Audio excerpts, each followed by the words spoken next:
Los seres humanos contamos con zonas erógenas, lugares que han sido previstos por la naturaleza para crear, encender y estimular el deseo sexual, la excitación. Esas zonas están provistas de multitud de terminaciones nerviosas, capaces de generar oleadas de sensaciones placenteras ante su estímulo. Los que han tenido la posibilidad de acompañar en el crecimiento a niños y niñas seguramente han observado que antes de la maduración sexual, alrededor de los 8, 9 o 10 años, nace el pudor sexual y de pronto no quieren ser vistos cuando se bañan, cuando se cambian, etc. Ese pudor posibilita que, cuando un tiempo después comiencen a desarrollarse sexualmente, y han aprendido a proteger sus partes íntimas. Pero, ¿qué sucede cuando una niña es estimulada en su zona clitórica antes de su maduración sexual? Lo esperable es que se excite, que sienta sensaciones incomprensibles, pero gratas, ricas, como dicen en Centroamérica. Esto lo saben y lo usan los pederastas. Todos hemos cambiado pañales a una niña, o la hemos bañado, o la hemos sentado sobre nuestra falda, y eso no nos convierte en sospechosos. Pero los pederastas, aprovechando esa intimidad justificada socialmente con los menores, sobre todo en el ámbito familiar, comienzan generalmente de esa manera su plan. Lo asombroso es que, casi siempre, las niñas detectan casi de inmediato que algo no está bien. Su intuición les dice que la manera en que ese tío o ese amigo de la casa las toca no es la correcta, y su reacción inicial es la confusión y parálisis. Esta es una reacción usual en la naturaleza cuando un animal pequeño se siente acosado o amenazado por uno grande y siente que no puede huir, queda inmóvil. Pero si el agresor ha realizado correctamente su perverso plan, esa parálisis inicial se prolonga después de un cierto grado de complicidad, que se encontrará luego en las raíces de la culpa y su castigo, los síntomas. Una historia repetida, lamentablemente. Cada historia es distinta, pero aquí un resumen, tristemente, nos han dado docenas de casos. Caricias suaves que despiertan sensaciones extrañas pero placenteras. Por eso cuando lo repitan por segunda o tercera vez, contarán con una niña intrigada, asustada, confundida, pero expectante.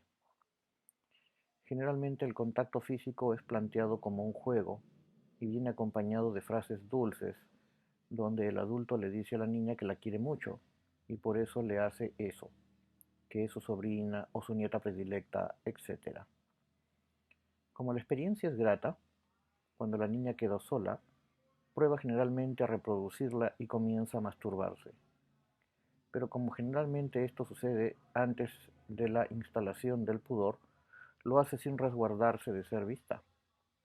Y cuando es descubierta por algún adulto suele generar severos retos.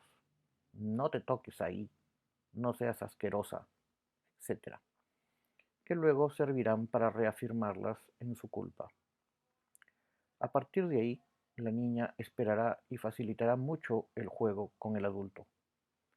La característica repetida de estos individuos, llamarlos personas es inmerecido, es que siempre van por más. Generalmente se acarician a sí mismos bajo el pantalón mientras acarician a la niña.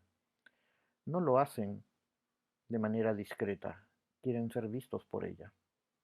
Luego lo reiteran, pero con el pene afuera, exhibiéndolo. Luego intercambian acciones. Yo te hago a vos, vos me haces a mí, guiando la mano de la niña hacia su miembro y enseñándole a masturbarlo. A esta altura muchas veces aparecen besos en la vagina de la niña y más adelante en el pene. Luego le introducen la puntita del dedo índice, luego el dedo completo, luego dos dedos. Y recién cuando la vagina infantil se ha dilatado y estirado como para permitirlo, prueban con el pene. Em,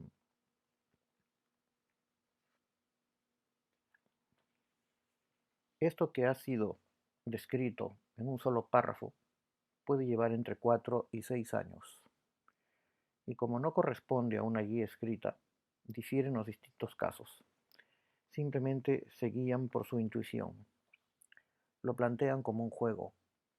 Buscan crearle cierto placer a la menor para conseguir su colaboración o su falta de resistencia. Y siempre que han conseguido algo, avanzan en busca de más, hasta que generalmente algo lo interrumpe. Una mudanza, una enfermedad, una muerte.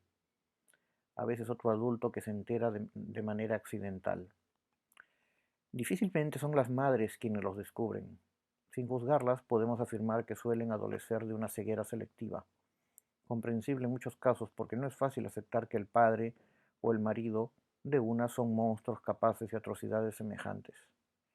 En otros, consciente o inconscientemente, se convierten en cómplices, porque temen perder la compañía y protección de la pareja, y entonces miran para otro lado para no enterarse de nada.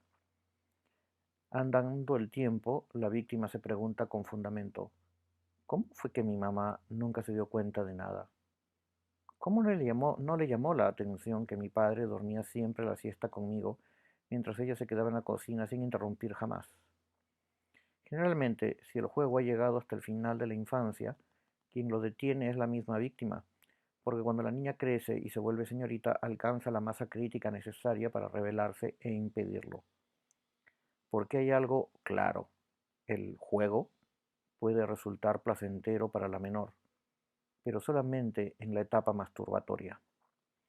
Cuando el adulto consuma o intenta consumar el acto sexual, aparece en escena el dolor, y la niña quiere interrumpirlo, pero generalmente no puede, y entonces se siente obligada a continuar solamente por temor a las consecuencias, aunque hará todo lo posible para cortarlo. Además, muchas veces la niña ha intentado denunciar lo que estaba pasando y no le han creído. O peor aún, le han echado la culpa de lo que estaba sucediendo. En el caso de Claudia C., con el que comenzamos este libro, la abuela le pegó una terrible paliza, aduciendo que era su culpa porque provocaba a su abuelo, que era un buen hombre, aunque la niña solamente tenía 4 años. O si se le dice a la madre, por ejemplo, que el tío la tocó, ésta la reta diciéndole: te dije 1000 veces que no te refriegues contra los mayores. O sea, nuevamente, la responsable es la niña. Y en esos momentos se fija el componente peor de todo lo que hemos descrito: la culpa y el castigo, el autocastigo. Armando Charovsky, Atrapadores de culpas.